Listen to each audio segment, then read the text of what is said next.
Hello everyone, this is Mohit Advocate and welcome back to another video of this Code of Criminal Procedure CRPC. We are doing the rapid revision for the Rajasthan Judicial Services, and in today's video I will be teaching chapter 7, that is processes to compel the production of things, from section 91 to section 105. And if energy will be left, I will be teaching chapter 8 also, which is from section 106 to section 124. Okay, so I will be teaching all the section from my criminal manual, and this is the untouched book without any pen mark, so I'm teaching barely from it. I have another Bayrat also, which is full with the notes, but my intention is to teach the students through an untouched Bayrat book. So into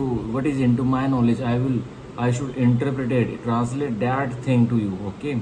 so आज मैं पढ़ाने वाला हूँ chapter 6 of the CRPC, जो कि है section 91 से लेकर सेक्शन 105, और अगर टाइम मिला तो चैप्टर 8 भी पढ़ाया जाएगा, वो जो कि है सेक्शन 106 से लेके 124 तक. ठीक है, तो ये दोनों चैप्टर इंपॉर्टेंट है प्री के लिए. अब हम विदाउट वेस्टिंग अ सेकंड अब स्टार्ट करते हैं. Chapter 7, processes to compel the production of things. अब इसमें 4 पार्ट्स हैं, A, B, C और D. अब हम चारों पढ़ेंगे. तो part A, summons to produce. पहले सम्मन्स भेजे जाएंगे कि प्रोड्यूस करो, प्रस्तुति करो. ठीक है, section 91, summons to produce document और अदर थिंग्स. सम्मन भेजे गए हैं कि क्या प्रस्तुति करो, किसकी, दस्तावेज की या कोई अन्य वस्तु की. 91 का 1, whenever any court or any officer in charge of a police station consider that the production of any document or other thing is necessary. जब कोई अदालत या SHO किसी पुलिस थाने का उसको यह लगता है, वो यह सोचता है कि प्रस्तुति किसी का दस्तावेज की या किसी अन्य वस्तु की बहुत ज़रूरी हो गई है, और desirable for the purposes of any investigation, और कल्पना करता है कि इस दस्तावेज की प्रस्तुति या कोई अन्य वस्तु की प्रस्तुति बहुत ज़रूरी है. किस चीज़ के लिए? इन्वेस्टिगेशन के लिए. चैप्टर 12 में जो इन्वेस्टिगेशन होती है उसके लिए, जांच पड़ताल के लिए, इंक्वायरी के लिए, ट्रायल के लिए, और other proceeding under this code. जो इस कोड के तहत जो प्रोसीडिंग्स चलती हैं, इन्वेस्टिगेशन, इंक्वायरी, ट्रायल, उसके लिए वह दस्तावेज ज़रूरी हो गया मंगवाना. तो कौन मंगवा सकता है उसे? अदालत भी, मजिस्ट्रेट साहब भी और SHO साहब भी. ठीक है, बाय और बिफोर सच कोर्ट और ऑफिसर. तो किसके सामने प्रस्तुति की जाएगी उस दस्तावेज की, अदर थिंग की? कोर्ट के सामने या SHO साहब के सामने. ठीक है, सच कोर्ट में इशू अ सम्मन्स. तो कोर्ट तो सम्मन्स इशू करेगा, अदालत तो सम्मन्स इशू करेगी, और सच ऑफिसर रिटर्न ऑर्डर. और लेकिन ऑफिसर जो SHO साहब है वो सम्मन थोड़ी इशू करेंगे, उनको क्या पावर मिली हुई है कोर्ट के तहत? बस वो एक रिटर्न ऑर्डर, एक लिखित ऑर्डर देंगे उस व्यक्ति को कि प्रस्तुत करो. ठीक है, उस चीज़ को. To the person in whose possession of power such document और thing is believe to be. उस व्यक्ति को वह सम्मन जाएगा और वह ऑर्डर जाएगा लिखित में, जिस व्यक्ति के पोजेशन और पावर में वह दस्तावेज या वह वस्तु है. Requiring him to attend and produce. और उसको बोला जाएगा कि तुम आओ, तुम अदालत में आओ या तुम थाने में आओ और उस वस्तु को प्रोड्यूस करो, उसकी प्रस्तुति दो. और to produce at the time and place stated in the summons और ऑर्डर. और समय और जगह उस सम्मन्स में या उस लिखित ऑर्डर में जो SHO देता है उसमें लिखा होगा कि कहाँ कौन सी जगह पे आना और किस समय पे आना. ठीक है, ये 91 का 1. अब 91 का 2,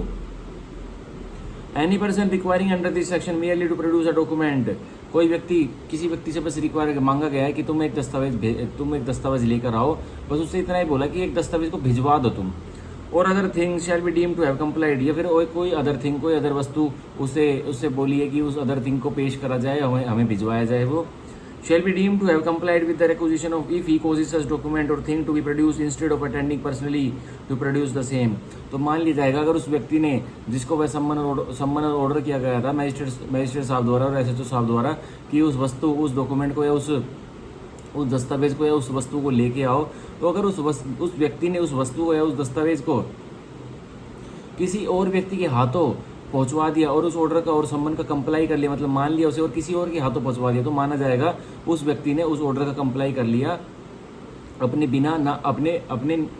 ना आए, मतलब वो खुद नहीं आया, उसने वह चीज़ भिजवा दी, तो भी माना जाएगा कि ऑर्डर और सम्मन को कंप्लाई कर लिया गया. ये 91 का 2. अब 91 का 3, nothing in this section shall be deemed. इस सेक्शन का कुछ भी मत मानने का, ना मान लेना कि इन पर लगेगा, नहीं लगेगा. ए, to effect section 123 and 124 of Indian Evidence Act. 123 और 124 है जो प्रिविलेज कम्युनिकेशन के रूल्स बताते हैं, 123 और 124 में, उन पर भी नहीं लगेगा. और the bankers book evidence act 1891 या फिर बैंकर्स बुक एविडेंस एक्ट 1891 उस पर भी नहीं लगेगा उनके दस्तावेजों। Be to apply to a letter कोई पत्र पर भी नहीं लगेगा। पोस्ट कार्ड पर भी नहीं लगेगा 91। और टेलीग्राम और अदर डॉक्यूमेंट या टेलीग्राम और अदर दस्तावेज उन पर भी नहीं लगेगा। और एनी पार्सल कोई पार्सल है और thing in the custody of postal और टेलीग्राफ अथॉरिटी या कोई वस्तु है किसकी कस्टडी में है वो किसकी कस्टडी में है वो पोस्टल और टेलीग्राफ अथॉरिटी पोस्टल अथॉरिटी या टेलीग्राफ अथॉरिटी कस्टडी में वो वस्तु रखी हुई है और वो कोई पार्सल है तो आप उसको भी नहीं बोल सकते। पार्सल और टेलीग्राफ अथॉरिटी को भी नहीं बोल सकते कि उसको 91 का नोटिस देके कि वो वस्तु लेके आओ जो आपकी कस्टडी में रखी हुई है, बिल्कुल नहीं बोल सकते। ठीक है, तो अब section 92 procedure as to letters and telegrams. अब प्रक्रिया बताई हुई कि लेटर्स और टेलीग्राम को कैसे मंगवा सकते हो अगर मंगवाने की नीड है तो। अब 92 का 1 इफ एनी डॉक्यूमेंट वो कोई भी दस्तावेज पार्सल और thing is in the custody of a postal और टेलीग्राफ तो किसकी कस्टडी में है वो पोस्टल और टेलीग्राफ अथॉरिटी की। Is in the opinion of the district magistrate और किसकी राय में उसको लग रहा है कि मंगवाना जरूरी है डिस्ट्रिक्ट मजिस्ट्रेट जिला अधिकारी। चीफ जुडिशियल मजिस्ट्रेट सीजीएम साहब को भी लग रहा है राय में उनकी मंगवाना जरूरी है। कोर्ट ऑफ सेशन सत्र न्यायालय के न्यायाधीश को कोर्ट ऑफ सेशन डीजे साहब को सेशन जज को लग रहा है कि मंगवाना जरूरी है वह डॉक्यूमेंट। और हाई कोर्ट या फिर उच्च न्यायालय को लग रहा है कि पोस्टल और टेलीग्राफ अथॉरिटी की कस्टडी में कोई डॉक्यूमेंट है या कोई अदर थिंग है वो मंगवानी जरूरी है। हाई कोर्ट को भी लग रहा है wanted for the purpose of any investigation inquiry trial और क्यों चाहिए वो दस्तावेज या वो अदर वस्तु क्यों चाहिए इन सारे डीएम को सीजीएम को कोर्ट ऑफ सेशन को और हाई कोर्ट को क्यों चाहिए for the purpose of any investigation inquiry trial. बस वो यूज में आना है वो दस्तावेज देखा जाना है किसी इन्वेस्टिगेशन में किसी इंक्वायरी में किसी ट्रायल में किसी मुकदमे की। और other proceeding under this code या कोई और अन्य प्रक्रिया इस कोड के तहत उसमें देखा जाना उसका काम पड़ गया उस डॉक्यूमेंट का। सच मैजिस्ट्रेट और कोर्ट में रिक्वायर द पोस्टल और टेलीग्राफ अथॉरिटी तो जो मैजिस्ट्रेट है वो तो सीजीएम साहब के लिखा गया है और डिस्ट्रिक्ट मैजिस्ट्रेट साहब के लिए लिखा गया है। और कोर्ट ये कोर्ट ऑफ सेशन और हाई कोर्ट के लिए लिखा गया है। मे रिक्वायर द पोस्टल और टेलीग्राफ अथॉरिटी तो ये रिक्वायर करेंगे मांगेंगे किससे पोस्टल और टेलीग्राफ अथॉरिटी से क्या एज द केस में भी जैसे मुकदमा टू डिलीवर द डॉक्यूमेंट की उस दस्तावेज को डिलीवर कर दिया जाए हमें भिजवा दिया जाए। पार्सल और thing to such person as the magistrate और कोर्ट डायरेक्ट्स या कोई पार्सल है या तो कोई अन्य वस्तु है वो आपकी कस्टडी में है पोस्टल और टेलीग्राफ अथॉरिटी जी तो आप हमें वो भिजवा दीजिए और उस व्यक्ति को दे दीजिए जो हम इस ऑर्डर में आपको निर्देश कर रहे हैं। ठीक है, ये था 92 का 1। अब 92 का 2 if any such document parcel और thing is in the opinion of any other magistrate whether executive or judicial अगर यह वस्तु जो पोस्टल और टेलीग्राफ अथॉरिटी की कस्टडी में है और वह पार्सल या वो अन्य वस्तु है तो किसको लगता है किसकी राय में किसी अन्य मैजिस्ट्रेट की राय में मतलब एग्जीक्यूटिव मैजिस्ट्रेट की और जुडिशियल मैजिस्ट्रेट की राय में भी क्या है। और for any commissioner of police और डिस्ट्रिक्ट सुपरिटेंडेंट ऑफ पुलिस या किसी सीपी या डीएसपी की नज़रों में जो पुलिस के हैं उनकी नज़रों में भी वह डॉक्यूमेंट क्या है wanted for any such purpose उन्हें भी यह डॉक्यूमेंट चाहिए दस्तावेज चाहिए था किसी पर्पस के लिए किसके लिए इन्वेस्टिगेशन के लिए। ही में रिक्वायर है पोस्टल और टेलीग्राफ अथॉरिटी तो वो भी रिक्वायर कर सकते हैं पोस्टल और टेलीग्राफ अथॉरिटी को बोल सकते हैं क्या एज अ केस में भी जैसे मुकदमा हो to cause search to be made for and to retain such document कि इस पोस्टल और टेलीग्राफ अथॉरिटी की सर्च की जाए खोजबीन की जाए और अगर जो वो डॉक्यूमेंट मिल जाता है तो उसकी क्या की जाए उसको अपने पास रख लिया जाए डिटेन कर लिया जाए उस दस्तावेज को इस पार्सल को या उस अदर डॉक्यूमेंट को। पार्सल और thing pending the order of the district magistrate CGM or court under subsection 1 और जब तक कि ऑर्डर पेंडिंग है किसका ऑर्डर पेंडिंग है जो ऊपर हमने पढ़े थे डीएम साहब का सीजीएम साहब का और कोर्ट ऑफ सेशन का और हाई कोर्ट का ऑर्डर पेंडिंग है तो अपने लिए अपनी कस्टडी में उसको डिटेन कर लेंगे कौन एग्जीक्यूटिव मजिस्ट्रेट और जुडिशियल मजिस्ट्रेट फर्स्ट क्लास। तो ये हमारा हुआ सेक्शन 92 पूरा। अब हम चैप्टर 7 का पार्ट भी पढ़ेंगे सर्च वारंट्स के इसमें रूल्स मिलते हैं। अब सेक्शन 93 व्हेन सर्च वारंट में भी इशूड कब खोजबीन का वारंट इशू होगा व्हेन सर्च वारंट में भी इशूड 93 का सबसेक्शन 1 का A when any court has reason to believe जब किसी अदालत को विश्वास करने के कारण होते हैं that a person to whom a summons और ऑर्डर अंडर 91 कि किसी व्यक्ति को सम्मन भेजा गया है 91 में और ऑर्डर भेजा गया है 91 में सम्मन तो कोर्ट भेजता है ऑर्डर कौन भेजता है ऑर्डर एसएचओ भेजता है 91 में जो भेजा गया था और requisition under subsection 1 of section 92 या 92 के 1 में जो रेक्विजिशन भेजी है किसने डीएम साहब ने सीजीएम साहब ने कोर्ट ऑफ सेशन ने या हाई कोर्ट ने जो रेक्विजिशन भेजी है 92 के 1 में हैज बीन और माइट बी एड्रेस्ड वो भेजी जा चुकी है या भेजी जानी है किसको पोस्टल और टेलीग्राफ अथॉरिटी को विल नॉट और would not produce the document और थिंग वो पोस्टल और टेलीग्राफ अथॉरिटी नहीं प्रोड्यूस करेंगे और वुड नॉट प्रोड्यूस बिल्कुल भी प्रोड्यूस नहीं करेंगे प्रस्तुति नहीं करेंगे उस दस्तावेज की उस अदर वस्तु की as required by the such summons or requisition, जो भी हमने समन में लिख के भेजा है वो बिल्कुल भी उसको प्रोड्यूस नहीं करेंगे पोस्टल और टेलीग्राफ अथॉरिटी। तो क्या करेंगे, बी वेयर सच डॉक्यूमेंट और thing is not known to the court, जब वह डॉक्यूमेंट, जब वह दस्तावेज या वो अन्य वस्तु कोर्ट को या अदालत को नहीं पता कि वो to be in the position of any person, की किस व्यक्ति के पोजीशन और पावर में है वो व्यक्ति, तो किसको सम्मन भेजा जाएगा। C whether court consider the purpose of an inquiry, अगर अदालत को उचित लगता है किसी इंक्वायरी के पर्पज के लिए, ट्रायल के पर्पज के लिए और अदर प्रोसीडिंग के पर्पज के लिए, अंडर दिस कोड सीआरपीसी के तहत will be served bye general search or inspection, तो उस प्रीमिसेस की, उस परिसर की जनरल सर्च हो जाएगी और वैसे ही छानबीन हो जाएगी। भाई पता ही नहीं कौन सी एक्यूरेट जगह पे रखा है वह वस्तु, पता ही नहीं पोस्टल अथॉरिटी के कौन से खाने में रखा है वह वस्तु, तो पूरी जनरल सर्च हो जाएगी। ठीक है, ये 93 का हुआ सब सेक्शन 1 और लेटर पार्ट ऑफ सेक्शन 1 का it may issue search warrant, तो सर्च वारंट इशू कर दिया जाएगा। And the person to whom search warrant is directed, और जिस व्यक्ति को वह निर्देशित किया गया search warrant may search or inspect in accordance therewith and the provisions hereinafter contain, तो वह व्यक्ति उस परिसर की सर्च करेगा जो भी प्रोविजन सीआरपीसी के दिए गए हैं, जो नीचे दिए गए हैं, ऊपर दिए गए हैं उनमें। ठीक है, अब सेक्शन 93 का 2 द कोर्ट में इफ इट थिंग्स फिट, तो अदालत अगर उसको उचित लगता है अदालत को specify in the warrant the particular place, specify कर देगी वारंट में कि कौन सी आपको पर्टिकुलर एक जगह ढूंढनी है, पर्टिकुलर प्लेस बता देगी कि आपको होटल रमाडा होटल के कमरा नंबर 504 में जाना और सिर्फ उसी कमरे में जाना, तो स्पेसिफाई कर दिया ना place. Or part thereof to which only the search or inspection shall extend, या कोई रमाडा होटल का कमरा नंबर 504 है उसमें सिर्फ आपको अलमारी अलमीरा में ढूंढ जांच पड़ताल करनी है, सर्च करना है, तो वह भी स्पेसिफाई कर दिया जाएगा। तो inspection shall extend and the person charge with execution of such warrant, और जिस व्यक्ति को वह वारंट निर्देशित किया गया कि आपको छानबीन करनी है, जांच पड़ताल करनी है, ढूंढा ढांडी करनी है, शैल then search or inspect only the place or part so specified, तो वह व्यक्ति सिर्फ उसी पार्ट को जाके रमाडा होटल के कमरा नंबर 504 में जाएगा और उस अलमीरा में ही खोजबीन करेगा, ना कि दूसरे कमरों में, ना कि पूरे रमाडा होटल को तहस नहस कर देगा, उसी में ही करेगा। तो ये भी हमारा बहुत अच्छा है। 93 का सबसेक्शन 2 हुआ। अब सेक्शन 93 का सबसेक्शन 3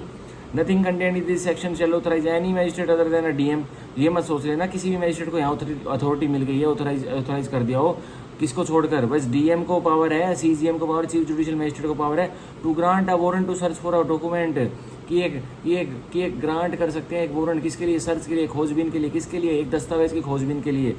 पार्सल और other thing in the custody of the postal और टेलीग्राफ अथॉरिटी, तो पोस्टल और टेलीग्राफ अथॉरिटी में कोई दस्तावेज है जो कि सर्च करवाना है, तो उसके लिए कौन वारंट ग्रांट करेगा, सिर्फ डिस्ट्रिक्ट मजिस्ट्रेट साहब, जिला अधिकारी और चीफ जुडिशियल मजिस्ट्रेट साहब ही वारंट करेंगे, किसके लिए, सर्च के लिए, जो कि पोस्टल और अदर अथॉरिटी में होनी है, पोस्टल और टेलीग्राफ अथॉरिटी में जो दस्तावेज की सर्च हो रही है। तो ये हमारा 93। अब सेक्शन 94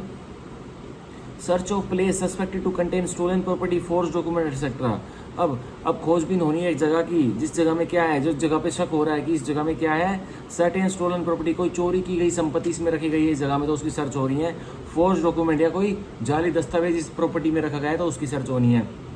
एटसेट्रा। और भी बहुत चीज़ें इसमें। ये अब 94 का 1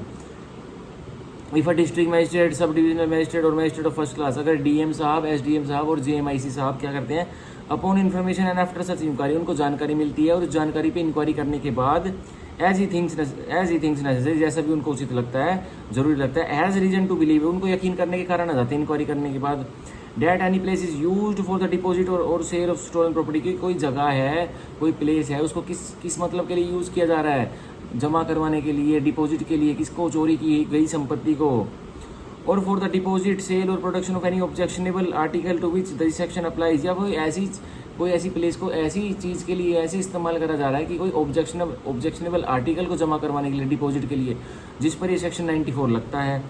और that any such objectionable article is deposited in any place, या फिर कोई ऑब्जेक्शनेबल आर्टिकल, कोई अभद्र आर्टिकल या कोई जिस पे ऑब्जेक्शन लग सकता है, जैसे कोई डिफेमेशन का आर्टिकल है, कोई ऑफेंसेस अगेंस्ट स्टेट के लिए कोई मैटर छपाया हुआ है, कोई मतलब ठीक है सेडिएशन का कोई मैटर छपाया, तो वो ऑब्जेक्शनेबल आर्टिकल है ना, उसके लिए कोई प्लेस में रखा गया है। तो कह रहा है he may by warrant authorise any police officer above the rank of a constable, तो वो ऑथराइज कर देगा एक पुलिसकर्मी को जो कि कौन सी रैंक से ऊपर होगा, कांस्टेबल की रैंक का ऊपर होगा, उसको ऑथराइज करेगा। कौन ऑथराइज करेगा उसे, डीएम साहब, एसडीएम साहब और जुडिशियल मजिस्ट्रेट फर्स्ट क्लास साहब। ठीक है, तो क्या करेंगे वो कांस्टेबल के ऊपर वाला बंदा जिसको ऑथराइज किया गया है, A to enter with such assistant as may be required such place, उस प्लेस में घुस जाएगा वो कांस्टेबल के ऊपर वाला पुलिसकर्मी, और जितना उसको मदद की जरूरत है असिस्टेंट के साथ अंदर घुस जाएगा उस प्लेस में जिसके सर्च होनी है। B to search the same in the manner specified in the warrant, और सर्च करेगा जो भी मैनर जो भी तरीका बता रखा है कि वारंट पे कैसे सर्च होनी है उस जगह की। C to take possession of any property, possession में ले लेगा, अपने कब्जे में ले लेगा किसी भी संपत्ति को, और आर्टिकल देर इन फाउंड, या कोई आर्टिकल जो पदार्थ मिलता है वहाँ पे उस सर्च की हुई जगह पे, which he reasonable suspect to be stolen property, और उस सर्च करने वाले पुलिसकर्मी को लगता है, शक होता है कि ये तो चोरी की संपत्ति लगती है, और ऑब्जेक्शनेबल आर्टिकल या ऑब्जेक्शनेबल आर्टिकल तो उसको भी अपने पोजेशन में अपने कब्जे में ले लेगा वह पुलिसकर्मी, to which this section apply, जिसमें ये सेक्शन अप्लाई होता है। ठीक है, अब d to convey such property or article before a magistrate, अब कन्वे कर देगा उस प्रॉपर्टी और आर्टिकल को, पहुंचा देगा किसके पास, मजिस्ट्रेट के पास जिसने उसको ऑथराइज किया था, वारंट दिया था। Or to guard the same on the spot until the offender is taken before a magistrate, या अगर वो संपत्ति बहुत ज़्यादा फैली हुई है, मतलब पूरा गोदाम भरा हुआ है ऑब्जेक्शनेबल आर्टिकल का, 1 लाख बुक छपाई हुई है जो कि मैटर है, जो कि सीडिशन में आता है, 1 लाख बुक छपाई हुई है। अब सारा तो 1 लाख की बुक, 1 लाख क्वांटिटी की बुक 1 घंटे के अंदर तो मजिस्ट्रेट के सामने नहीं ले जा सकती ना, तो क्या कह रहा है, तो उस जगह को गार्ड करेगा, मतलब उस जगह की रखवाली करेगा, और जब तक कि जो अपराधी है जो वहाँ पे पकड़ा गया है उसको मजिस्ट्रेट के समक्ष ना ले जाया जा सके, मतलब ले जाया जा सके, जब तक गार्ड करेगा। Or otherwise to dispose of it in some place or safety, या उस 1 लाख बुक को जो उसमें ऑब्जेक्शनेबल आर्टिकल पाए हैं उसको और किसी जगह पे जो सरकारी मालखाना होता है उसमें शिफ्ट कर देगा। अब E to take into custody and carry before a magistrate every person found in such place, custody में हिरासत में ले लेगा हर व्यक्ति को जो भी उस सर्च के दौरान उस जगह पे जहाँ पे ये स्टोलन प्रॉपर्टी और ऑब्जेक्शनेबल आर्टिकल पाए गए हैं, और उस व्यक्ति को किसकी कस्टडी में, अपनी हिरासत में किसके पास लेके जाएगा, मजिस्ट्रेट साहब के सामने जिसने कि वो वारंट काटा था। Who appears to have been privy to the deposit, जो कि जुड़ा हुआ लगता है उस डिपॉजिट से, सेल और प्रोडक्शन से, ऑफ एनी सच प्रॉपर्टी, कौन सी property, stolen property or article, objectionable article, knowing और हैविंग रीजनेबल कोज, जो जानबूझकर उसे रीजनेबल कोज लगता है कि कारण है यहाँ कोज करने के, टू सस्पेक्ट की है ही दोषी हो सकता है, इस पे शंका है, it to be stolen property, यह स्टोलन प्रॉपर्टी इसी की है, इसने चुरा के यहीं रखी है, और एज द केस में भी objectionable article to which this section apply, या जिसने ऑब्जेक्शनेबल आर्टिकल डिपॉजिट कर रखा था तो उसको ले जाएगा मजिस्ट्रेट के सामने। अब सेक्शन 94 का 2 the objectionable article is to which this section applies are, अब वो ऑब्जेक्शनेबल आर्टिकल जो कि जिन पर शक है, जिन आर्टिकल्स पर जो ऑब्जेक्शनेबल, जिन आर्टिकल्स पर आपत्ति है, वो कौन कौन से हो सकते हैं, ये हो सकते हैं, ए काउंटरफिट कॉइन, कोई फर्जी कॉइन, कोई नकली कॉइन, बी फर्जी कॉइन मतलब कोई डुप्लीकेट कॉइन का, एक सिक्के का डुप्लीकेट या रुपयों का duplicate, b pieces of metal made in contravention in metal token, कोई मेटल के पीसीज बना रखे हैं जो किसके उल्लंघन में है, मेटल टोकन एक्ट 1889 उल्लंघन में है, और brought into India in contravention of any notification for the time being force under section 11 of the customs है, या कोई वस्तु, कोई ऑब्जेक्शनेबल आर्टिकल, कोई या तो मेटल का आर्टिकल कस्टम एक्ट के वॉयलेशन करके इंडिया में लाया गया तो उसको भी माना जाएगा कि ये objectionable article. C counterfeit currency note, counterfeit stamps, कोई काउंटरफिट स्टैम्प्स हैं, जैसे वो तेलगी वाली एक सीरीज आई थी ना, तेलगी ने बहुत सारे काउंटरफिट स्टैम्प बनाए, जाली स्टैम्प्स बना ली थी सरकार की, वो 500 रुपये की, 5000 रुपये की, तो वो काउंटरफिट स्टैम्प अगर वो पाई जाती है तो उसको भी जब्त कर लिया जाएगा। और काउंटरफिट करेंसी नोट, कोई करेंसी नोट है, कोई 100 रुपये का, कोई 200 रुपये का, कोई 500 रुपये का कोई नोट है तो उसको भी जब्त कर लिया जाएगा। डी फोर्स डॉक्यूमेंट, कोई जाली दस्तावेज है उनको भी जब्त कर लिया जाएगा, और यही होते हैं objectionable articles. E false seals, कोई सील्स हैं, कोई मोहर हैं जो कि फॉल्स है, गलत है, तो उसको भी जब्त कर लिया जाएगा और वो ऑब्जेक्शनेबल आर्टिकल है। F obscene objects refer to in section 292 of IPC, जो 292 में ऑब्सीन अभद्र ऑब्जेक्ट्स हैं, पदार्थ हैं, उनको भी ऑब्जेक्शनेबल आर्टिकल माना जाता है। अब g instruments or metal use for the production of any of the articles mentioned in clause a to f, और ए टू एफ में जो मैंने अभी बताए हैं इन सारे उसके लिए जो भी बनाने के लिए इन चीज़ों को जो इंस्ट्रूमेंट इनको बनाने के लिए प्रयोग किए गए थे उनको भी जब्त कर लेगा, वो भी ऑब्जेक्शनेबल आर्टिकल में आते हैं। तो ये हमारा हुआ सेक्शन 94। अब हम पढ़ेंगे सेक्शन 95 जो कि बोलता है power to declare certain publications forfeited and to issue search warrants for the same. Power to declare certain publications forfeited, शक्ति घोषणा करने की, क्या कि जो सर्टेन पब्लिकेशन है, जो सर्टेन छपाई है, जो किसी प्रेस ने छापी है, किसी किताब में जो छपी हुई है, वो फॉरफिटेड है, वो नकली है, वो जाली है। And to issue search warrant for the same, और उसको ढूंढने के लिए, उस जाली वस्तु को, उस जाली बुक को, उस जाली न्यूज़पेपर की पब्लिकेशन को ढूंढने के लिए क्या इशू करना, सर्च वारंट, खोजबीन का वारंट। ठीक है। 95 का 1 वेयर, जहाँ ए एनी न्यूज़पेपर और बुक, कोई अखबार या कोई किताब, बी एनी डॉक्यूमेंट या कोई दस्तावेज वेयर एवर प्रिंटेड, जहाँ कहीं भी वो प्रिंट हुआ हो, appears to the state government, और राज्य सरकार को वो दिखाई देता है क्या, to contain any matter the publication or which is punishable under section 124 capital A. और उस किताब में, उस अखबार में या उस दस्तावेज में क्या है, राज्य सरकार को लगता है कि उसमें कोई ऐसा मुद्दा है और जिसकी छपाई क्या है, जिसकी छपाई पनिशेबल है, अपराधजनक है, जिसकी छपाई की सजा मिल सकती है। और कौन से सेक्शन के अंतर्गत मिल सकती है? 124 capital A sedition of IPC, section 153 A और सेक्शन 153 बी और सेक्शन 292, 293, 295 ए ऑफ आईपीसी, इनके तहत उसको सजा जेल कटवाई जा सकती है उस व्यक्ति को। द स्टेट गवर्नमेंट में, अब राज्य सरकार में उसकी डिसीजन क्या करेगी? By notification stating the grounds of its opinion, notification निकालेगी और अपने राय स्टेट करेगी, अपनी राय बताएगी। क्या? Declare every copy of the issue, घोषणा कर दे कि हर एक नकल किसकी? उस अखबार की और उस किताब की। Of the news paper containing such matter की, वो अखबार में जो भी मैटर है, जो भी ऊपर वाले सेक्शंस के अंतर्गत पनिशेबल था, containing such matter, and every copy of such book or other document to be forfeited, की उसको हर किताब को, हर और वो मुद्दे की जो मैटर छपा हुआ है जिसमें वह एक्ट लग सकते हैं 124 कैपिटल 153 ए 153 बी, उसको फॉरफिटेड, उसको जब्त कर लिया जाए और जाली घोषित कर दिया जाएगा राज्य सरकार द्वारा टू द गवर्नमेंट, और उसको फॉरफिटेड टू गवर्नमेंट, उसकी जब्ती कर लेगी सरकार, ठीक है। And thereupon any police officer may seize the same wherever found in India, और कोई भी पुलिस ऑफिसर, एनी पुलिसकर्मी, अब राज्य सरकार नाम देके किसी को नहीं बताएगी, कोई भी पुलिसकर्मी जिसको नॉलेज आती है कि ये अखबार यहाँ मिल सकता है, इस अखबार की पब्लिकेशन तो वहाँ होती है और जिसमें मैटर राज्य सरकार ने बोला हो कि इसको फॉरफिटेड कर लिया जाए, जब्ती कर ली जाए, तो वह क्या करेगा? कोई भी पुलिस ऑफिसर जाके किसको जब्त कर लेगा? उस अखबार को और उस अखबार को, उस किताब को और उस दस्तावेज को, जहाँ भी वो इंडिया में वह छपता है या मिलता है, पाया जाता है, ठीक है। And any magistrate may by warrant authorise any police officer, और कोई भी मैजिस्ट्रेट, जुडिशियल मैजिस्ट्रेट, एक जज साहब एक पुलिस ऑफिसर को ऑथराइज कर देंगे, पुलिसकर्मी को ऑथराइज कर देंगे, note below the rank of sub inspector, पर सब इंस्पेक्टर की रैंक के बंदे को ऑथराइज नहीं करेंगे, सब इंस्पेक्टर या उससे ऊपर की रैंक के बंदे को ऑथराइज करेंगे। क्या करने के लिए? To enter upon search for the same in any premises, की एंट्री लीजिए और खोजबीन करिए किसी भी परिसर में, किसकी? Where any copy of such issue, जो भी कोई नकल पाई जाती है इस अखबार की, किसी अखबार की जिसको राज्य सरकार ने फॉरफिटेड घोषित कर दिया है, या किसी किताब को या किसी अन्य दस्तावेज को, उसकी सर्च करिए। और and any copy of such issue, कोई भी नकल मिल जाए उस अखबार की तो उसको सर्च करिए और क्या करिए? और any such book or other document में भी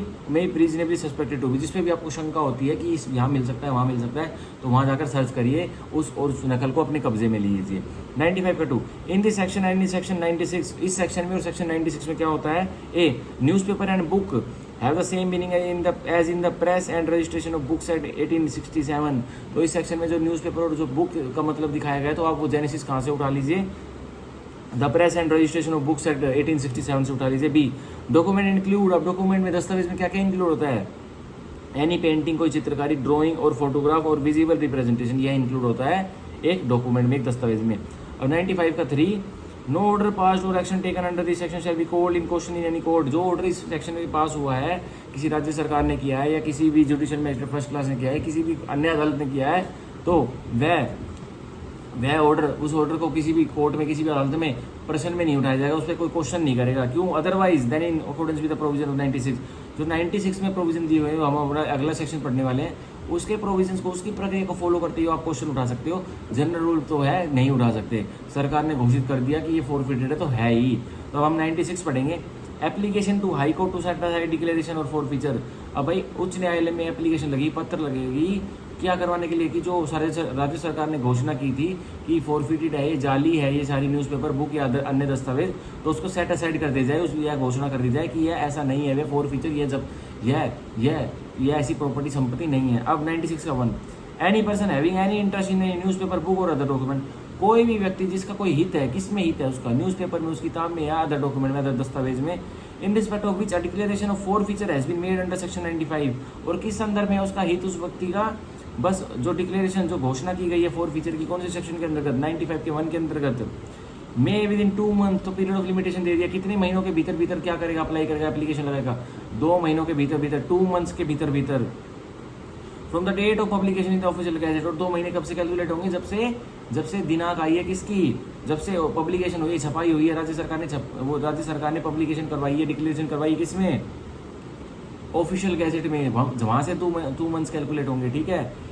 of such declaration apply to the high court, कहाँ अप्लाई करेगा वो व्यक्ति जिसका कोई हित है उसमें, अखबार में, बुक में और उस अन्य दस्तावेज में? हाई कोर्ट में, उच्च न्यायालय में। To set aside such declaration on the ground that, की सेट असाइड कर दी जाए घोषणा किस ग्राउंड पर, किस आधार पर? That the issue of the newspaper की, या जो इशू है न्यूज़पेपर में, इस बुक में और इस दस्तावेज में in respect of which the declaration was made, जिसके संदर्भ में डिक्लेरेशन घोषणा की गई थी राज्य सरकार द्वारा, did not contain any such matter as is refer to in subsection 1 of 95। कोई भी उसमें ऐसा मैटर है ही नहीं। उस न्यायालय को माई लॉर्ड्स को यह वो व्यक्ति जो दुखी है उस वो प्रे करेगा कि उसमें कोई मैटर है ही नहीं ऐसा। राज्य सरकार ने क्या ऐसे ही घोषणा कर दी, वो ये बोलेगा, ठीक है। अब सेक्शन 96 का सबसेक्शन 2,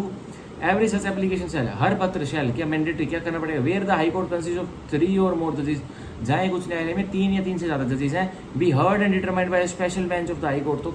किसके द्वारा हर्ड की जाएगी, स्पेशल बेंच उस उच्च न्यायालय के द्वारा। स्पेशल बेंच मतलब पांच उसकी, ठीक है, 5 जजेस की, तो वो कॉन्स्टिट्यूशनल बेंच भी होती है तो उसकी। कंपोज्ड ऑफ 3 जजेस and where the high court consist of less than 3 जजेस, तो स्पेशल बेंच 3 जजेस की होती है, कॉन्स्टिट्यूशनल बेंच होती है 5 जजेस की। तो अब उसको कौन सुनवाई करेगा, हाई कोर्ट कंपोज ऑफ 3 जजेस, तो 3 जजेस की स्पेशल बेंच उसकी सुनवाई करेगी। And where the high court consist of less than 3 जजेस, और जिस उच्च न्यायालय में 3 जजेस से कम है तो कौन करेगा, and such special bench shall be compose of all the जजेस ऑफ दैट कोर्ट। अब स्पेशल बेंच उस उच्च न्यायालय का जो सुनेगा उस ऑब्जेक्शन को, उस एप्लीकेशन को जो एक दुखियारी व्यक्ति ने लगाई है, जिसकी न्यूज़पेपर को बुक को फॉरफिटेड डिक्लेयर कर दिया राज्य सरकार द्वारा। अब कौन सुनेगा, तो एक राज्य में अगर एक उच्च न्यायालय में अगर 3 से भी कम जजेस है तो जितने अवेलेबल जज है उतने सुनेंगे। अगर 2 हैं तो 2 सुनेंगे, ठीक है। अब एक तो है तो सुनना पड़ेगा, अब 2 हैं तो 2 सुन लेंगे, 3 नहीं है तो, ठीक है। अब सेक्शन 96 का subsection 3, on the hearing of any such application with reference to any newspaper, any copy of such newspaper may be given in evidence in aid or the proof of the nature or tendency of the words. Sorry, जब high court में उच्च न्यायालय में उस application की सुनवाई हो रही है जो उस दुखियारे व्यक्ति ने लगाई है, जिसकी न्यूज़पेपर और किताब को फॉरफिटेड डिक्लेयर कर दिया राज्य सरकार ने, तो ऐसी एप्लीकेशन पे क्या रेफरेंस दिया जा सकता है, उस न्यूज़पेपर की किसी कॉपी को रेफरेंस दिया जा सकता है, और उस न्यूज़पेपर की कॉपी को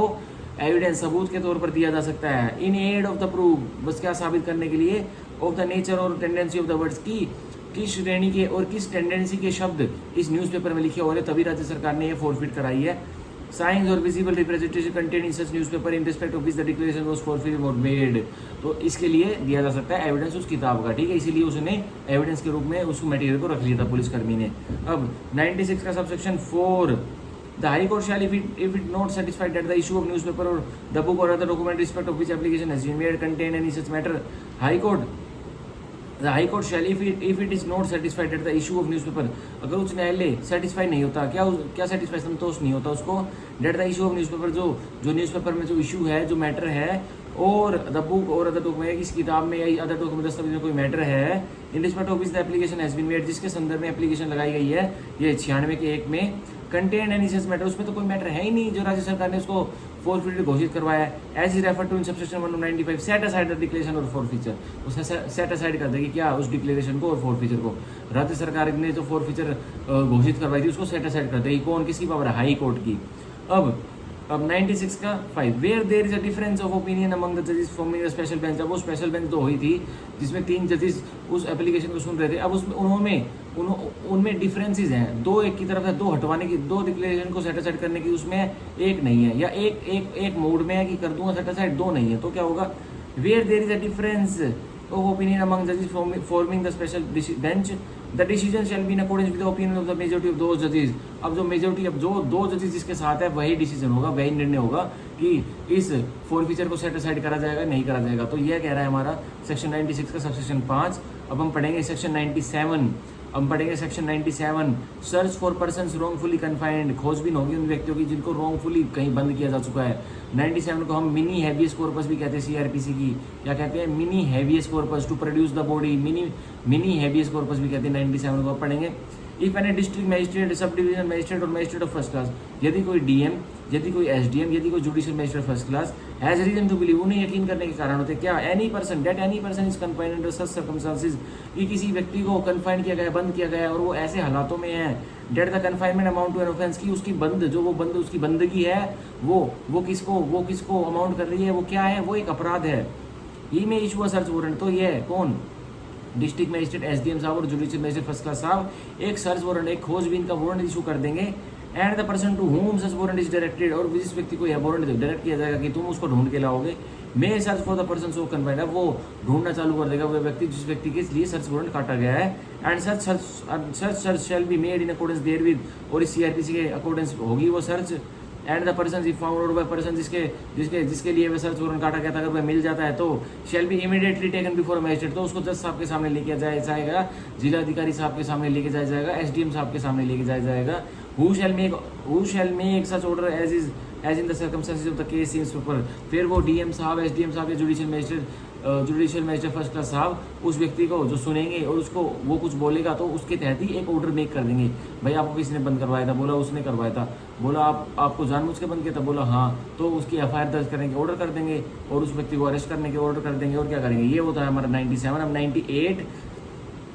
wow to compel restoration of abducted female, शक्ति क्या की वापसी के लिए, रिस्टोरेशन के लिए, जिस जगह वो महिला थी, जिस जगह वो बच्ची थी, उसको वहीं उसी जगह पे ले आया जाए। यह पावर है, किसकी पावर आप पढ़ते हैं। Upon complaint made on oath, एक दरखास्त दी गई है, और वो दरखास्त किस पर दी गई है, शपथ पर दी गई है, ऑफ द अबडक्शन और unlawful detention of a woman, और दरखास्त में क्या लिखा गया है कि अगवा कर लिया गया है एक महिला को, और अनलॉफुल डिटेंशन या उसको गैर कानूनी, मतलब कानून को साइड में रखते हुए उसको बंधक बना लिया गया है महिला को। पूरा female under the age of 18 years, या कोई बच्ची है कितने साल से नीचे की, 18 साल से नीचे की, उसको अगवा कर लिया गया है, उसको अनलॉफुली डिटेन कर लिया गया है। So for any unlawful purpose, और किस काम के लिए उनको डिटेन किया गया है, किसी गैर कानूनी काम के लिए, मतलब किसी अनलॉफुल काम के लिए। डिस्ट्रिक्ट मजिस्ट्रेट, एसडीएम और मजिस्ट्रेट ऑफ फर्स्ट क्लास, वही हमारे जिलाधिकारी साहब, एसडीएम साहब और जुडिशियल मजिस्ट्रेट फर्स्ट क्लास साहब क्या करेंगे, may make an order for the immediate restoration, तुरंत एक ऑर्डर निकाल देंगे कि तुरंत रिस्टोरेशन हो, जिस जगह वो महिला थी उसको वहीं लाया जाए। Of such woman to her liberty, और उसको उसकी लिबर्टी पर, उसको उसकी लाइफ पर छोड़ दिया जाए।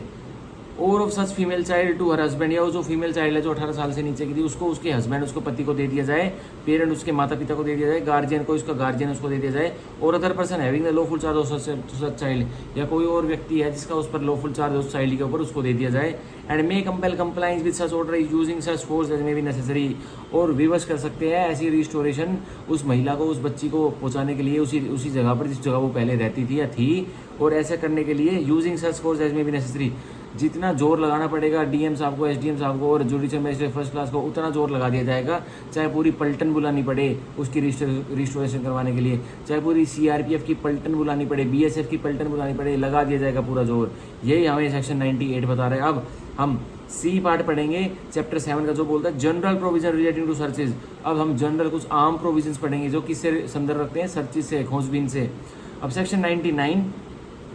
Direction etcetera of search warrants, भाई डायरेक्शन दिए, निर्देश दिए, किसके सर्च वारंट में क्या निर्देश दिए, देखो the provisions of section 38, 70, 72, 74, 77, 78 and 79, in section के प्रोविजन क्या लगेंगे, शैल मैंडेटरी सो फार एज में भी जितनी हद तक मुमकिन हो, apply to all such warrant issued under section 93, 94, 95 और 97। तो वो भी ये जो 38, 70, 72, 74, 77, 78, 69 के जो प्रोविजन है वे किस पर भी अप्लाई हो जाएंगे, उन खोजबीन वाले वारंट जो कि काटे जाते हैं 93, 94, 95, 97 में, उन पर भी अप्लाई हो जाएंगे mutatis mutandis as with necessary changes. ठीक है। अब section 100 person in charge of close place to allow search, बहुत इंपॉर्टेंट वाले सेक्शन आने वाले हैं 100 से लेके 105 में, अच्छे से करेंगे। ठीक है। 105 वाला इतना इंपॉर्टेंट नहीं है, पर 100 से लेके 104 बहुत ही इंपॉर्टेंट है। अब सेक्शन 100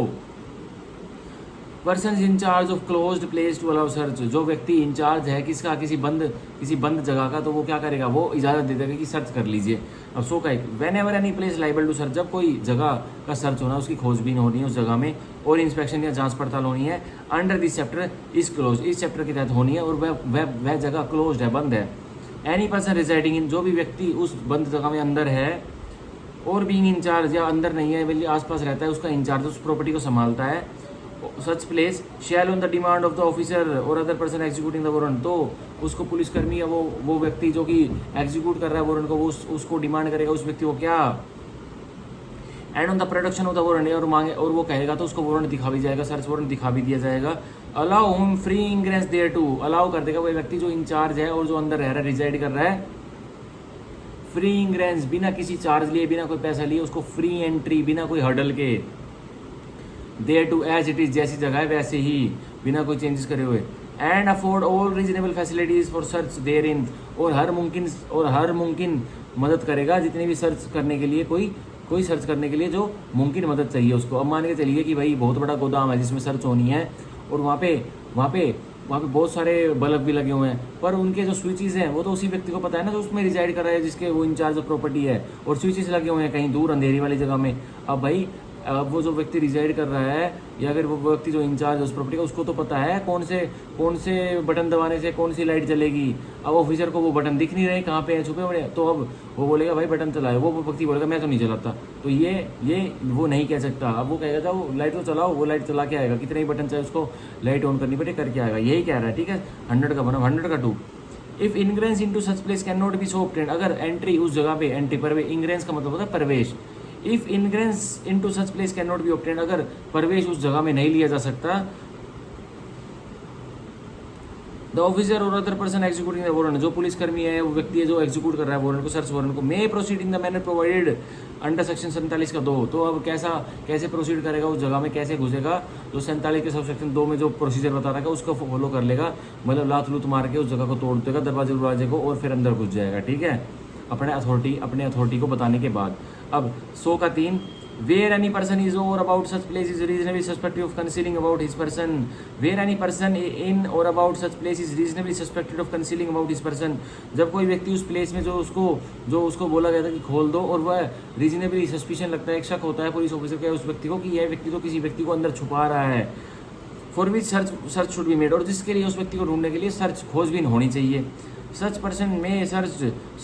में भी सर्च, अब उस व्यक्ति को सर्च किया जाएगा, उस व्यक्ति की प्लेस को सर्च किया जाएगा। And such person is a women, अगर वह सर्च की हुई महिला वुमेन है, महिला है, तो the search shall be made by another woman with strict regard to decency. तो अगर वो महिला का सर्च होना है, उस महिला के अंदर उसने कोई पिस्टल छुपा लिया, कोई रिवॉल्वर छुपा लिया है, कुछ भी छुपा लिया है, चक्कू छुपा लिया है, या उस पुरुष ने छुपा लिया है, तो उसकी सर्च करनी है। तो लेकिन पुरुष की सर्च तो पुरुष कर लेगा ऑफिसर, और पुरुष की सर्च एक फीमेल ऑफिसर भी कर सकती है, इसमें कुछ कहीं नहीं लिखा हुआ। लेकिन अगर किसी एक महिला की सर्च होनी है जिसने कुछ अपने अंदर, शरीर के अंदर, मतलब भैया तो अपने पैंट के अंदर, अपनी शर्ट के अंदर कोई चीज़ छुपा ली है, जो रिवॉल्वर है, चक्कू है, कोई मतलब कुछ भी होगा XYZ, तो उसकी सर्च कौन करेगा उस महिला की, तो एक महिला ही करेगी। इसमें कहीं नहीं लिखा हुआ पुलिसकर्मी करेगा, महिला पुलिसकर्मी करेगी, कहीं नहीं लिखा हुआ, एक महिला करेगी, एक वुमेन ही कर सकती है। और क्या वो ध्यान में रखेगी, with strict regard to decency, बिल्कुल मद्देनजर रखेगी कि महिला को उस महिला की जो सर्च हो रही है उसको कोई अपमान ना हो जाए। ठीक है, तो ये हमारा हुआ सेक्शन 100 का 3। अब सेक्शन 100 का 4 पढ़ेंगे, ये बहुत इंपॉर्टेंट सेक्शन है, section 100। Before making a search under this chapter, search करने से पहले इस चैप्टर के अंतर्गत, the officer or other person about to make it shall call upon 2 or more independent and respectable inhabitants of the locality. तो जो ऑफिसर है, पुलिसकर्मी है या व्यक्ति है जो सर्च करने वाला है, वो क्या करेगा, वो दो या दो से अधिक किसी इज्जतदार नागरिकों को जो उस लोकेलिटी में जिसमें सर्च होनी है उनको बुला लेगा, क्या करने के लिए, in which the place is to search is situate or any other locality if no such inhabitants of the said locality available, या किसी और लोकेलिटी के 2 या 2 से अधिक इनहैबिटेंट्स को बुला लेगा, क्या करने के लिए, or is willing to be witness, और उन्हीं को बुलाया जाएगा जो कि गवाह बनने के लिए रेडी है इस सर्च के लिए। ठीक है, to attend and witness the search, की आप आइए और हम सर्च करेंगे, आप इसमें खड़े रहिए और हमें देखिए सर्च करते हुए। And may issue an order in writing to them and any of them so to do, यह पुलिसकर्मी इशू कर देगा ऐसा वो एक राइटिंग में लिखित ऑर्डर कि 2 या 2 से ज़्यादा इनहैबिटेंट्स के लिए कि आइए हमें सर्च करते हुए देखिए इस जगह में। ठीक है, अब 100 का 5, the search shall be made in their presence. तो अब जो वो गवाह बुलाए जाएंगे, 2 या 2 से ज़्यादा गवाह बुलाए जाएंगे, तो सर्च अब जहाँ जो खोजाबीनी होगी उस जगह की उनके प्रेजेंस में होगी, उनकी हाजिरी में होगी। And the list of all things seized in the course of such search, और एक सूची बनाई जाएगी जो भी वस्तु को सीज किया गया उस सर्च में, छानबीन में। And of the places in which they are respectively found shall be prepared by such officer, और किस जगह पे वह वस्तु मिली है उस जगह का भी डिस्क्रिप्शन, उस जगह की सूची बनाई जाएगी, prepared by such officer or other person and signed by such witnesses. Prepare सूची कौन प्रिपेयर करेगा, वही पुलिसकर्मी हो रहा है, वो व्यक्ति जो एग्जीक्यूट कर रहा है सर्च वारंट को, और उसमें हस्ताक्षर कौन करेगा, वो गवाह हस्ताक्षर करेंगे। And signed by such witness, जो बुलाए जाएंगे ना 2 या 2 से ज़्यादा इनहैबिटेंट्स, वो उस पर हस्ताक्षर भी करेंगे उस सूची पर। But no person witnessing a search under this section shall be required to attend the court, पर कोई व्यक्ति जिसने 2 और मोर इनहैबिटेंट्स थे, उसने सर्च देखी है, पुलिसकर्मी की रिक्वेस्ट पे वो आगे गवाह बनने के लिए रेडी हो गए, उनके आंखों के आगे सर्च कर ली पुलिस ऑफिसर ने और कोई डॉक्यूमेंट निकाल भी लिया खोज कर। तो यह कह रहा है कि कोई जो गवाह बना था आपकी सर्च का, उसको आप बिल्कुल भी नहीं कहोगे कि कोर्ट में आ जाओ, कोर्ट में अपनी हाजिरी दो। किस काम के लिए? एज ए विटनेस कि आप गवाह बने थे, कोर्ट में आके बताइए। और द सर्च, आप सर्च के गवाह बने थे, ये बात आप कोर्ट में आकर बताइए। कब तक नहीं यहाँ कहा जाएगा? अनलेस स्पेसिफिकली समन बाइट, जब तक कोर्ट ने, अदालत ने उसको सम्मन नहीं किया उस व्यक्ति को जिसकी उपस्थिति में सर्च हुई थी, जब तक कि नहीं कहा जाएगा उस व्यक्ति को कि आके गवाही दीजिए कोर्ट में, ठीक है। अब 100 का 6, the occupant of the house search, the occupant of the place search. अब जिस जगह पे छाना भी नहीं हुई है, सर्च हुई है, अब उसमें कोई व्यक्ति रहता भी था, ऑक्यूपेंट था, और सम पर्सन इन दिस, या कोई और व्यक्ति इस संदर्भ में, shall in the every instance, हर इंस्टेंस पे, क्या हर इंस्टेंस पे, हर मौके पे, be permitted to attend during the search, उसको भी परमिशन दी जाएगी, उसको भी इजाज़त दी जाएगी कि जो पुलिस ऑफिसर या कोई व्यक्ति सर्च कर रहा है उसकी जगह की, वो भी वहाँ पे खड़ा रहेगा हर टाइम जब भी सर्च होगी। वो गवाह नहीं खड़े रहेंगे, वो व्यक्ति भी वहाँ पे खड़ा रहेगा जो जिसकी वो प्लेस है जिसमें सर्च हो रही है। And a copy of the list prepared under this section, और एक नकल, जो भी सूची बनाई जाएगी कि क्या मटेरियल मिला है उस जगह से छानाबीनी में, sign by the said witness, और जो उन 2 गवाहों ने साइन किया था, shall be delivered to such occupant or person, तो उसको वह सूची, वह एक नकल कि क्या मिला इस जगह से, हमने क्या ढूंढा भी नहीं करी है, क्या छाना भी नहीं करी है, एक सूची बनाई जाएगी और उस ऑक्यूपेंट को या फिर उस अदर पर्सन को दे दी जाएगी, ठीक है। अब 100 का 7, when any person is search under subsection 3, जब किसी व्यक्ति की तलाशी ली जाती है सबसेक्शन 3 में, a list of all things taken possession of shall be prepared, तो उस व्यक्ति की तलाशी लेने में भाई क्या पिस्टल निकली, कोई फ़ोन निकला जो आपने जब्ती में लिया है, कोई उससे पर्स निकला, कोई कुछ भी निकला, तो उसकी भी एक सूची बनाई जाएगी। And a copy thereof shall be delivered to such person, और सूची बनाने के बाद आपने क्या अपने कब्जे में लिया है, पुलिस ऑफिसर या वो अन्य व्यक्ति जो सर्च कर रहा था उस व्यक्ति की, तो उसकी भी एक सूची बनाई जाएगी और उस व्यक्ति को दे दी जाएगी उसकी नकल, ठीक है। अब 100 का 8, any person who without reasonable cause, कोई व्यक्ति बिना किसी कारणवश, रेफ्यूजीज और नेगलेक्ट्स टू अटेंड विटनेस सर्च, बिना किसी कारण के बता देता है, जब पुलिस ऑफिसर उसको रिक्वेस्ट करता है कि आके हमारी सर्च देख लीजिए, हम छाना भी नहीं करता है, तो बिना किसी कारण के रेफ्यूज कर देता कि मैं तो नहीं आ रहा, मैं तो नहीं देख रहा। Under this section, when called upon two do, जब उसको बोला गया एक ऑर्डर के द्वारा, जो पुलिस कर्मी ने उस व्यक्ति ने ऑर्डर दिया था उसको, इन राइटिंग, ठीक है, or tender to him, shall be deemed to have been committed an offence under section 187 IPC, तो मान लेंगे अगर वो विटनेस, 2 या 2 से अधिक विटनेस जो पुलिसकर्मी बुला रहा था कि आप आ जाइए, हम सर्च करने वाले एक जगह की, आप वहाँ उपस्थित रहिए, अगर ऐसा करने पर वो गवाह, ऐसा उसके बोलने पर ऑर्डर भी देती उसने लिखित में पुलिस वाले ने, उस अन्य व्यक्ति ने, अब ऐसा करने पर वो गवाह बोलता है जिसको ऑर्डर दिया गया, मैं तो नहीं आ रहा, मेरी क्या वो है फटीक है, मैं तो नहीं आ रहा, तो बोल रहा है कि उसने अब अपराध कर दिया, कौन सा, सेक्शन 187 आईपीसी का उसने अपराध कर दिया, ठीक है, कि निर्देश नहीं मानने का सरकारी कर्मचारी के। अब सेक्शन 101 पढ़ेंगे, और इस वीडियो में हम भाई अब चैप्टर 7 ही करेंगे। अब मैं अगली वीडियो में या शाम तक एक और लेक्चर ले आऊँगा जिसमें हम 106 से 124 करेंगे, क्योंकि बोलते बोलते मैं थक गया हूँ, ठीक है। तो section 101 of CrPC, disposal of things found in search beyond jurisdiction, अब कोई वस्तु पाई गई है और वो कहाँ पाई है, एक कोर्ट के जुरिडिक्शन, ये क्षेत्रफल नहीं है, कोई दूसरे कोर्ट के क्षेत्रफल में पाई गया, तो उसका क्या होगा, वो 101 बता रहा है। When in the execution of a search warrant, जब एक सर्च वारंट की एग्जीक्यूशन हो रही है, at any place beyond the local jurisdiction, और कहाँ एग्जीक्यूट हो रहा है वो सर्च वारंट, किसी भी जगह जो कि लोकल क्षेत्रफल से बाहर है उस मजिस्ट्रेट की, of the court which issued the same, any of the things for which search is made are found, जिस वस्तु के ढूंढने के लिए सर्च वारंट इशू किया गया था वो चीज़ मिल भी जाती है। Such things together with the list of the same, तो वह वस्तु और उसकी सूची क्या, उसकी list of the same prepared under this provisions, जो इस सेक्शन के अंतर्गत 101 के अंतर्गत जो वस्तु मिली थी उसकी लिस्ट बनाई थी ना, वो ही। Herein after contained shall be immediately shall taken before the court issuing the warrant, तो तुरंत वह वस्तु जो लोकल जुरिडिक्शन के बाहर वाले एरिया मिलते हैं वो तुरंत कहाँ लेके आई जाएगी, जिस कोर्ट ने सर्च वारंट काटा था। अनलेस एक्सेप्शन क्या है, such place is near to the magistrate having jurisdiction, अगर कोई बिल्कुल पास में 1-2 किलोमीटर पास में एक और मजिस्ट्रेट का कोर्ट लगता है तो भाई अनलेस तो वहाँ पे ले जानी पड़ेगी having jurisdiction, therein then to such court, तो वहाँ पे ले जाओ, उस कोर्ट में ले जाओ। In which case the list and things shall be immediately taken before such magistrate, and unless or exception क्या there be a good cause to the contrary, the such magistrate shall make an order authorizing them to take, और वो magistrate अब order कर देगा कि अब भाई मेरे को आपने बता दिया, आपने अच्छा काम किया, मेरे को भी इन्फॉर्मेशन मिल गई कि आपने अब मेरे एरिया में कोई सर्च करी है और कोई आइटम पकड़ा है, अब मैं आपको ऑर्डर देता हूँ कि अब इसको आप उस जिस जज साहब ने सर्च वारंट काटा था उसके पास ले जाइए, ठीक है। यही सीधा सेक्शन 101 बोलता है। अब हम चैप्टर 7 का जो पार्ट डी है मिसलेनियस वो पढ़ेंगे, जो कि सेक्शन 102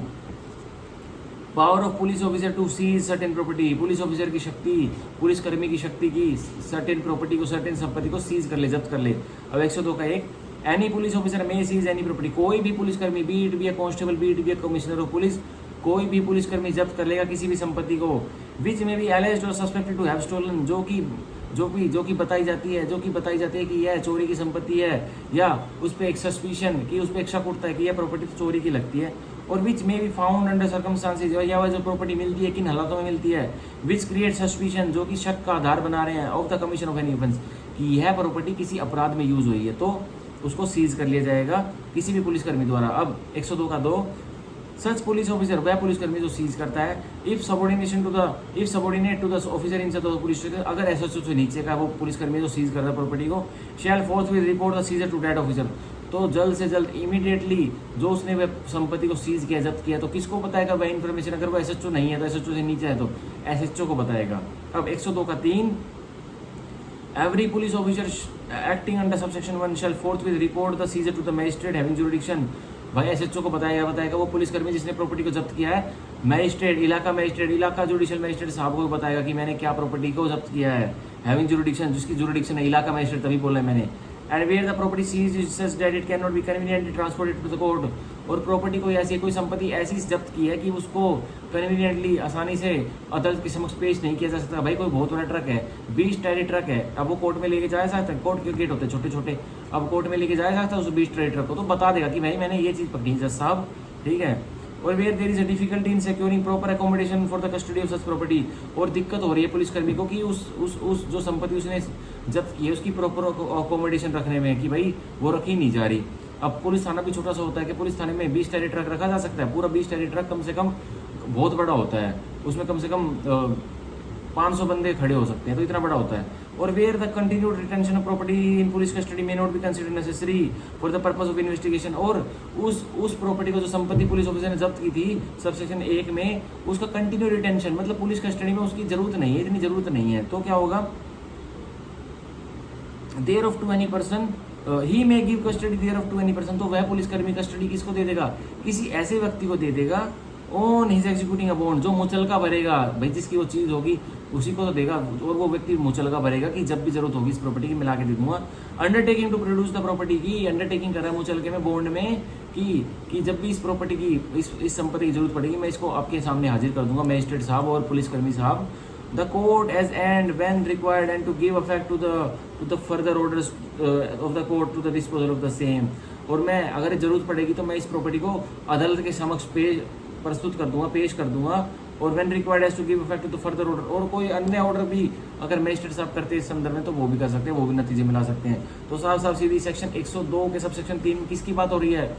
इसी सेक्शन के अंतर्गत सुपरदारी होती है, जो पुलिस वाले आपके व्हीकल को पकड़ लेते हैं और आपने कुछ उससे कोई वो चोरी की संपत्ति है या फिर वो कोई आपने टक्कर मार दिया है किसी को और वो अपराध में यूज हुई है, या फिर आपने किसी का उस गाड़ी में बैठ के किसी का मर्डर करने चले गए थे तो वो भी अपराधी प्रॉपर्टी है ना, आप गए थे ना उसमें, तो उसको सुपरदारी 102 के सब सेक्शन 3 में लगती है सुपरदारी ऑर्डर से, ठीक है। सब्सटेंटिव लॉ क्या है, सुपरदारी ऑर्डर का 102 का 3 है, ठीक है। ये प्रोसीजरल लॉ, एग्जेक्टिव लॉ क्या लगेगा, सुपरदारी का ये लगेगा। अब 102 के 3 का proviso, provided that where the property seized under subsection 1 is subject to speedy and natural decay, बताया गया जो प्रॉपर्टी पुलिसकर्मी ने सीज की थी वो जल्दी खराब होने वाली प्रॉपर्टी संपत्ति है। And the person entered to possession of such property is unknown or absent, और जो पर्सन हकदारी था इस प्रॉपर्टी के लिए वो अननोन है, वो पता नहीं उसकी, और ना उसकी अनुपस्थिति है, वो अब्सेंट भी है। And the value of such property is less than 500 rupees, और उस प्रॉपर्टी की वैल्यू, संपत्ति की वैल्यू किससे कम है, 500 रुपये से कम है। इट में fourth with be sold by auction, तो तुरंत वह प्रॉपर्टी जो जल्दी खराब होने का धातु है, सब्जेक्ट है, उसको तुरंत बेच दिया जाएगा इसके द्वारा, ऑक्शन के द्वारा, नीलामी के द्वारा। Under the orders of the SP and the provision of section 457 and 458 shall as nearly as may practical apply to the net proceeds of sale, और किसके ऑर्डर पर उस प्रॉपर्टी को बेचा जाएगा जो कि 500 रुपये से कम की है। एसपी, जिले के एसपी ऑर्डर करेगा कि यह प्रॉपर्टी खराब होने वाली है और ये 500 रुपये से कम की प्रॉपर्टी है और इसके मालिक के बारे में नहीं पता लग रहा, अगर पता भी है तो इसका मालिक अब्सेंट है, तो उस प्रॉपर्टी को बेच दिया जाएगा जो कि जल्दी खराब होने वाली है और नीलामी कर दी जाएगी। और कौन सा प्रोविजन लगेंगे, 457 और 458 सीआरपीसी के प्रोविजन लगेंगे, और जो नेट प्रोसीड्स जो उसकी होगी उसको आराम से रख लिया जाएगा, जब भी उसका मालिक आएगा उसको दे दिया जाएगा। यह हो गया हमारा सेक्शन 102। हम सेक्शन पढ़ेंगे 103।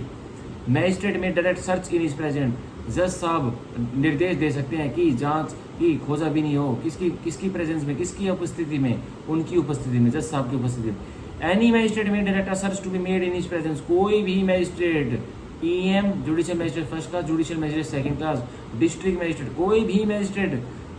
निर्देश दे सकता है कि खोजाबीनी हो, सर्च हो, to be made in his presence, उनकी उपस्थिति में किसी चीज की सर्च की जानी है, ऑफ एनी प्लेस, किसी भी जगह की, for the search of which he is competent to issue a search warrant, और उसी जगह की उसकी मजिस्ट्रेट साहब की उपस्थिति में सर्च होगी जिस जगह के लिए वह सर्च वारंट इशू करने में सक्षम है, उन्हीं की होगी। अब मजिस्ट्रेट साहब गुड़गांव के हैं तो गुड़गांव में तो सर्च करवाने के लिए वह सक्षम है, वह जाके तमिलनाडु में तो सर्च नहीं करवा सकते ना, तो नहीं होगी। गुड़गांव में उनकी उपस्थिति में सर्च हो सकती है, ठीक है। तो यह कहता है हमें सेक्शन 103। अब 104, power to impound document etcetera produced, शक्ति है क्या दस्तावेज को इम्पाउंड जब्त करने की और जो भी जिसकी भी प्रस्तुति की गई है। एनी कोर्ट में, कोई भी अदालत क्या करेगी, में उसकी डिस्क्रिप्शन है, इफ इट थिंक्स फिट, अगर उसको उचित लगता है, इम्पाउंड एनी डॉक्यूमेंट और thing produce before it under this code, impound कर लेगी, जब्त कर लेगी किसी भी दस्तावेज को और किसी भी वस्तु को, थिंग को भी जब्त कर लेगी, produce before it under this code, जो उसके समक्ष किसी ने प्रस्तुति की है किसी डॉक्यूमेंट की और थिंग की किसी मजिस्ट्रेट के सामने, तो उसको इम्पाउंड कर लेगी और इस कोड के तहत कर लेगी, सीआरपीसी के तहत। ये हमारा हुआ सेक्शन 104। अब सेक्शन 105 बोलता है रेसिप्रोकल अरेंजमेंट्स रिगार्डिंग प्रोसेसेस। अब रेसिप्रोकल अरेंजमेंट्स होती है कि भाई अदले का बदला, अगर वह ए कुछ काम करेगा तो उसके लिए बी भी कुछ काम करेगा, बी ए के लिए कुछ काम करेगा, ए बी के लिए कुछ काम करेगा, अदले का बदला, रेसिप्रोकल अरेंजमेंट्स। तो ये 105 होता है। सेक्शन 105 बोलता है, ये इतना इंपॉर्टेंट नहीं है, ये हमारे केंद्र सरकार वगैरह के इतने इंपॉर्टेंट नहीं है, ठीक है ये सेक्शन। तो ये हुआ हमारा चैप्टर 7। इसके बाद एक चैप्टर जो नया ऐड होता है, चैप्टर 7 कैपिटल ए है, जो कि 1993 से इंसर्ट किया गया था, चैप्टर 7 कैपिटल ए। तो इसके बस ये याद रखना है ना कि ये सेक्शन 105 कैपिटल ए से लेके 105 कैपिटल एल तक है और 1993 में ऐड किया गया था चैप्टर 7 कैपिटल ए। बस इतना ही इंपॉर्टेंट है प्री के लिए, और इसके अंदर का कोई इतना इंपॉर्टेंट नहीं है। तो चैप्टर 7 कैपिटल ए 1993 से इंसर्ट किया गया था और इसमें सेक्शन कौन कौन से हैं, 105 कैपिटल ए से लेके 105 कैपिटल एल तक। तो यह हुआ हमारा चैप्टर 7। चैप्टर 7 ऑफ सीआरपीसी आज मैंने कंप्लीट करवा दिया पूरा पूर्ण तरीके से, जिसमें हमने करे आज सेक्शन 91 से लेके सेक्शन 105 को बिल्कुल डिटेल में समझा, बिल्कुल डिटेल में इनटू डेप्थ गए हैं। हर एक प्रोविजन को मैंने, हर एक वर्ड को हिंदी में बताया, उसकी इंटरप्रिटेशन बताई है। अगर तो आपको कुछ समझ में आया हो, आपके माइंड में कुछ गया हो जो मैंने बताया है, तो कमेंट करना। अगर मेरे को कोई सुधार करने की ज़रूरत अपनी वीडियो में तो उसके लिए भी कमेंट करना। और भाई मेरे चैनल को लाइक करो, सब्सक्राइब करो और मेहनत करो, बनोगे जज। Thank you, bye bye, take care.